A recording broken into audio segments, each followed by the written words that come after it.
real stories of werewolves, of Dogman from history, from your emails, illustrated and animated with the democratizing magic of machine learning AI. Welcome to Scary Stories. Dogman versus Black Bear. Dear Scary Stories NYC. The first thing I registered was the bear's breath, great huffing clouds in the cooling air, carrying a scent like wet earth and copper. I had frozen mid-step on the trail, my boot hovering above a fallen branch that now seemed absurdly irrelevant. The black bear reared up on its hind legs, and even from 30 yards away, its size made my vision swim. Well over 7 feet of pure muscle and fury, magnificently massive even for Pennsylvania's largest predator. The setting sun caught its fur in a way that made each hair look like copper wire, its shoulder muscles rippling as it balanced its enormous bulk. It was only then that I saw what it was squaring off against, and it was then that my world tilted off its axis. The other creature was nearly as tall as this impossibly tall bear, but wrong in ways that made my teeth ache. It stood on 2 legs like a man, but its proportions were stretched, its shoulders too broad, its arms too long. Dark fur covered its body, not quite wolf, not quite bear, a texture that seemed to absorb the late afternoon light filtering through the hemlock branches. Its head was distinctly canine, but the eyes, my God, the eyes held an intelligence that made my stomach clench. Those weren't animal eyes. They weren't human eyes either. They were something else entirely. Something that shouldn't exist in these woods, or any woods. The 2 creatures circled each other in the small clearing, neither making a sound. The bear's movements were pure animal power, each step deliberate, claws leaving deep furrows in the damp earth. The dogman moved with an unsettling grace that spoke of calculation rather than instinct, its oversized feet somehow making no sound on the carpet of fallen leaves. The contrast between their movements was mesmerizing. Nature's perfect killing machine, facing something that defied nature entirely.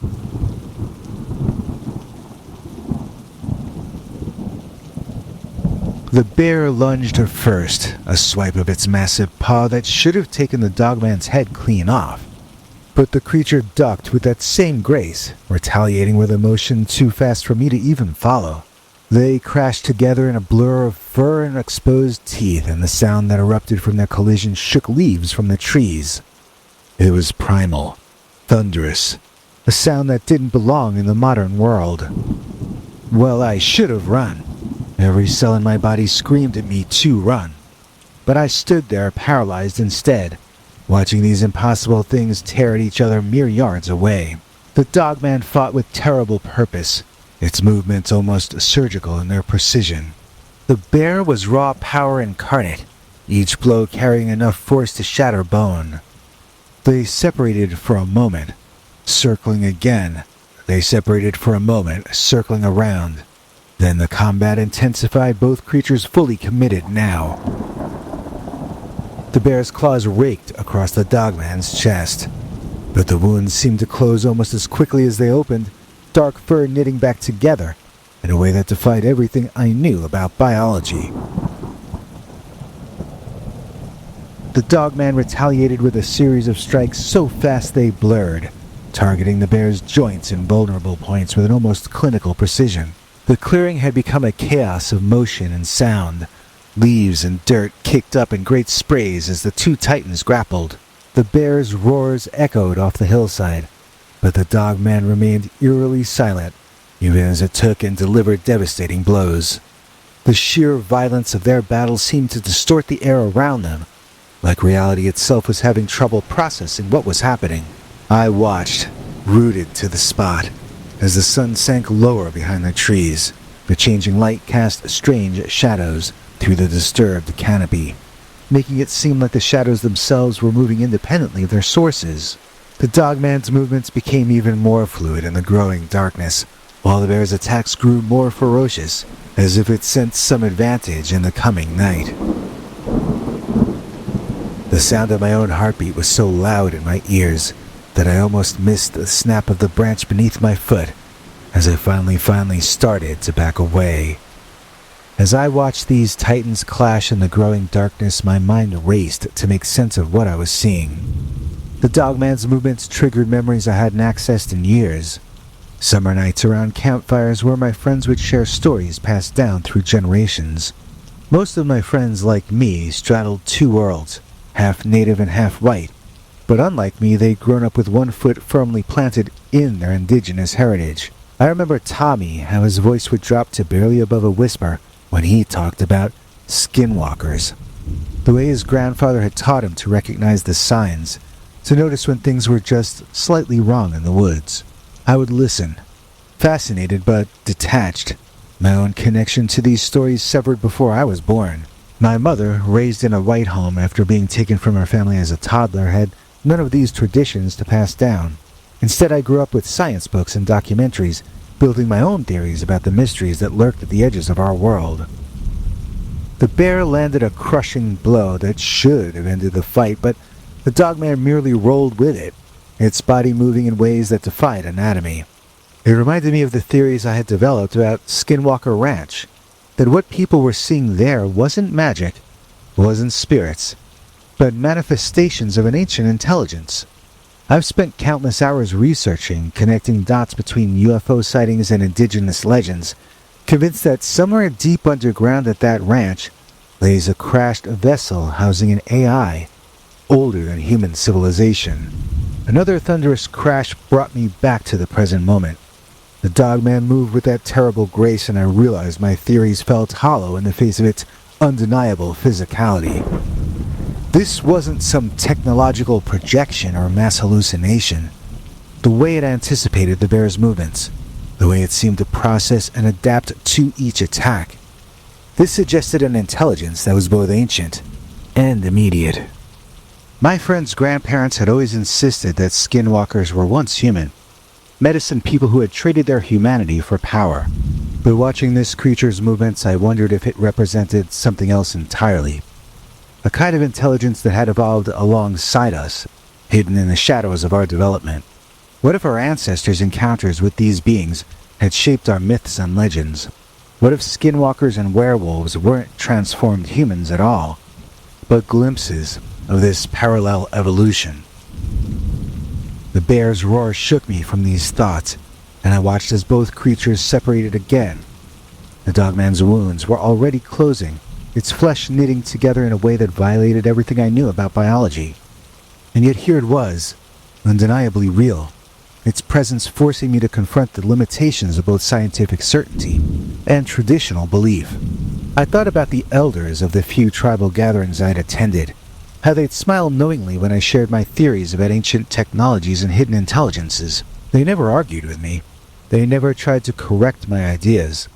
They just nodded and said that there were older truths in the world than either science or tradition could fully explain.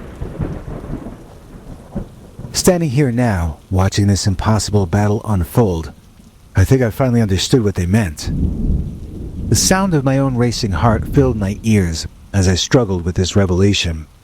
The forest around us had gone completely silent, as if nature itself were holding its breath.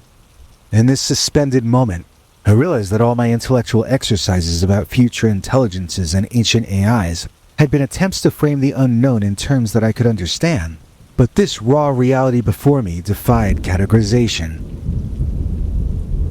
It simply was, in all its terrifying magnificence, neither supernatural nor scientific, but something that existed in the spaces between our understanding. My foot moved backward of its own accord, seeking escape from this paradigm-shattering scene, and found a fallen branch. The branch snapped under my foot with a crack that seemed to echo through the entire forest.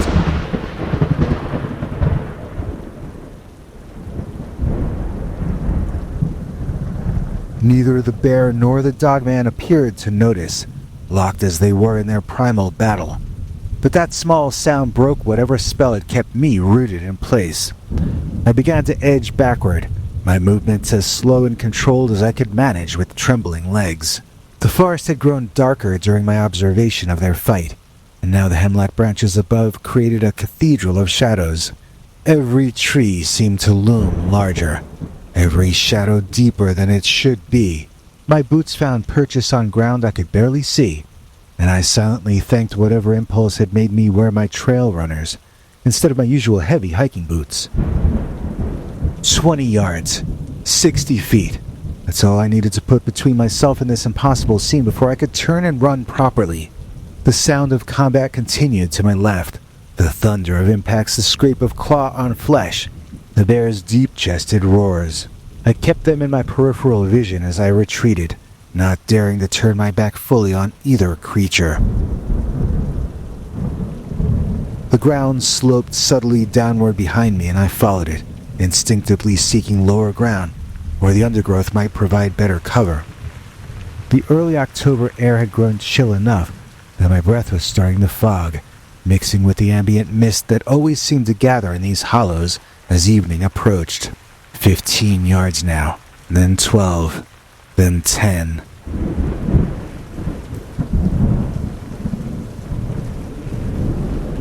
That's when I caught the scent, a musky, warm animal smell that was distinctly ursine, but somehow different from the male bear's scent. My heart, which had finally begun to slow from its frantic pace, seized in my chest. Before I could process what that smell might mean, I heard it. A soft huffing sound coming from the darkness behind me, followed by something that could have been a whimper, but not a human one. I turned, moving with excruciating slowness, and found myself staring into the darkness beneath a massive fallen oak. 2 pairs of eyes reflected what little light remained. Small eyes, curious eyes, bear cubs, which meant the bellow that erupted behind me wasn't like the male bear's roars. This was something even more primal, the sound of a mother's fury given voice. It hit me like a physical force, and suddenly the darkness was alive with movement, with purpose, with rage. I was standing between a mother black bear and her cubs, with her mate and a monster locked in combat mere yards away. I ran. There's something your body does when pure survival instinct takes over, a flooding of chemicals that makes time stretch like taffy and sharpens every sense until the world becomes almost painfully clear.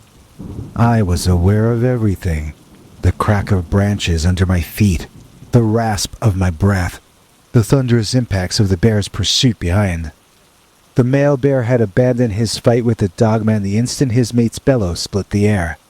I heard the Dogman's frustrated howl fade into the darkness as I crashed through the underbrush, but that sound barely registered.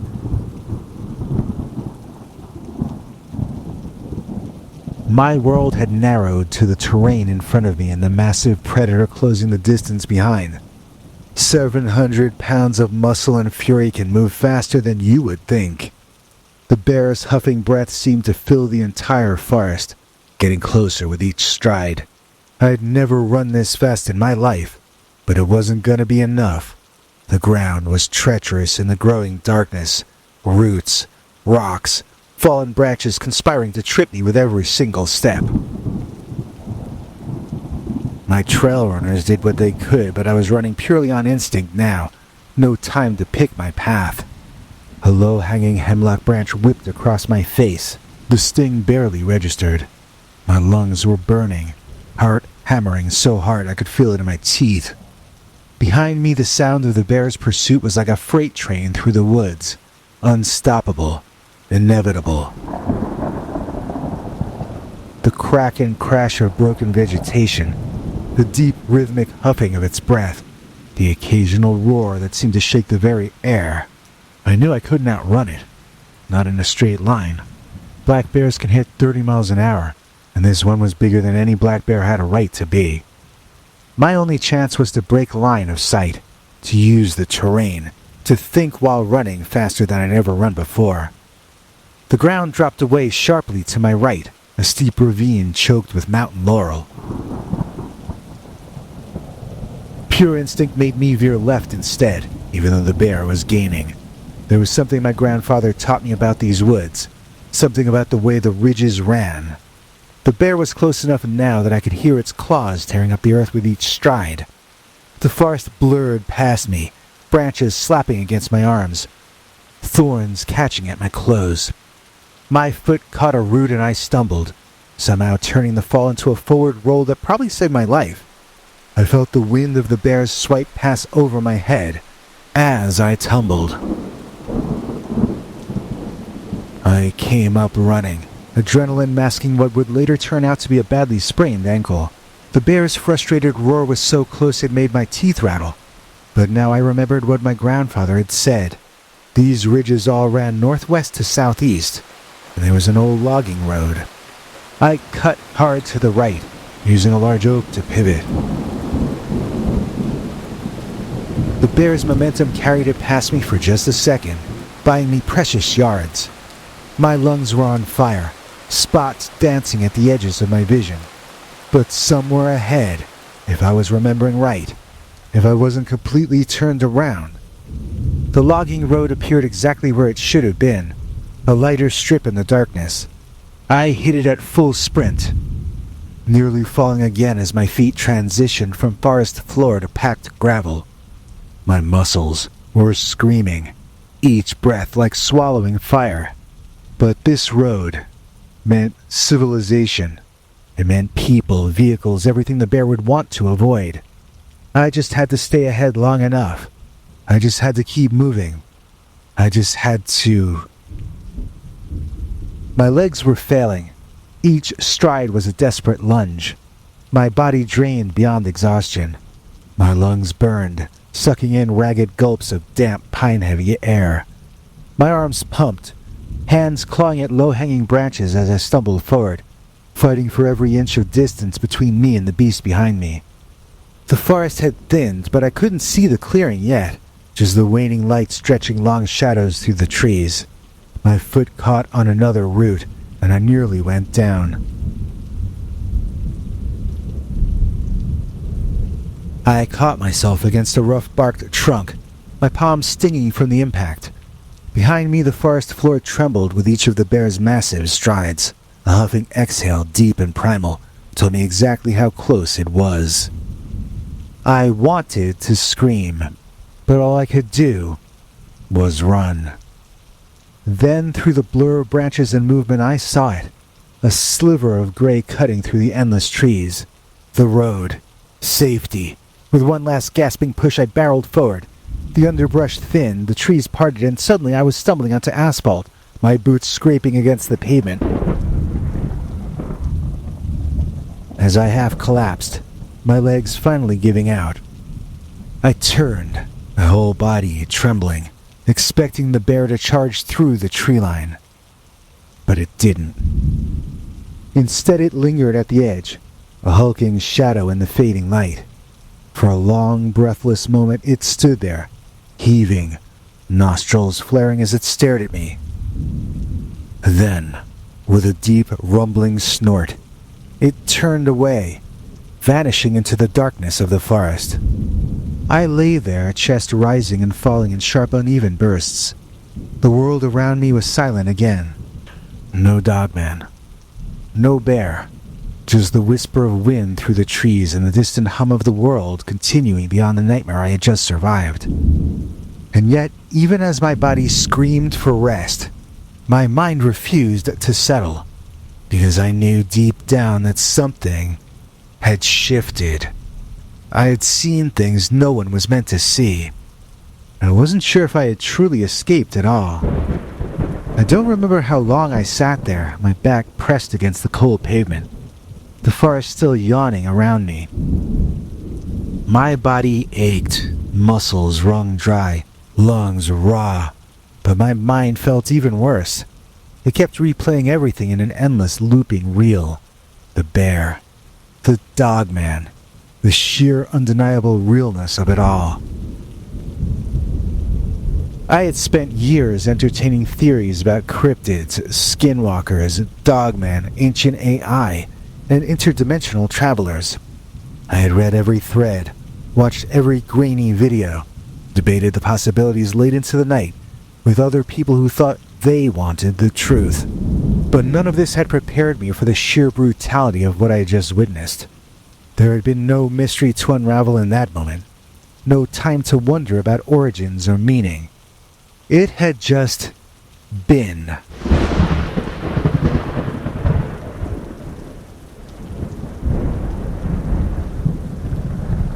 A fight, a chase, a desperate primal struggle for survival, and I had been nothing in it.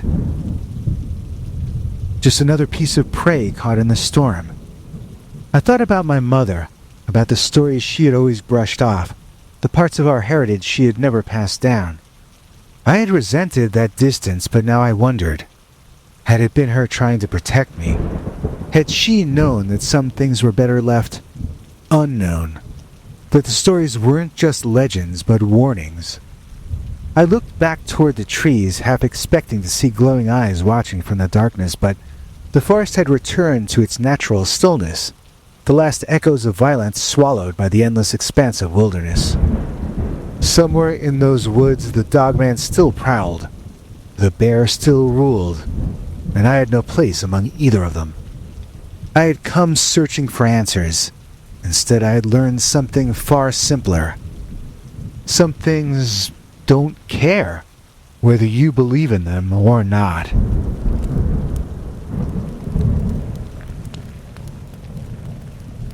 John Carnagon, a man so strong his might and power go on and on. Please join me in thanking John Carnagon for making this episode possible. He is one of our channel members, and that means he gets to see our secret uncensored members-only episodes like the one we dropped this week. But even more than that, John donated to us yesterday using our thanks button located under each of our YouTube videos. It's donations like that which enable us to eat during this period of lowered advertising revenue. And so we deeply thank Mr. K for this. For more information about all this, here's our international TV spokesmongrel, Henry Lee Dogman.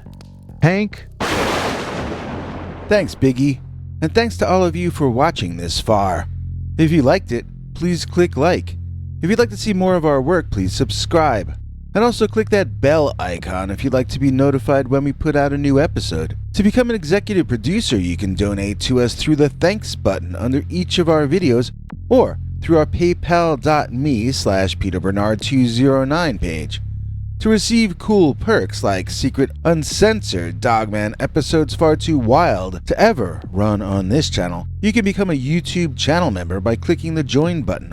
Or join our PayPal subscribers club at peterbernard.com. Joining either at the $3 a month level or above gets you access to our over 25 hours of secret uncensored Dogman stories available nowhere else. Do you have a scary story about Dogman or some other kind of high strangeness that happened to you? Let us know by emailing us at scarystoriesnyc@gmail.com or by leaving us a voicemail message at 804-LA-SCARY.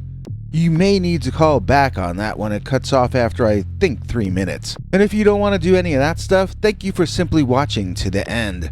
Good night, and have a scary tomorrow.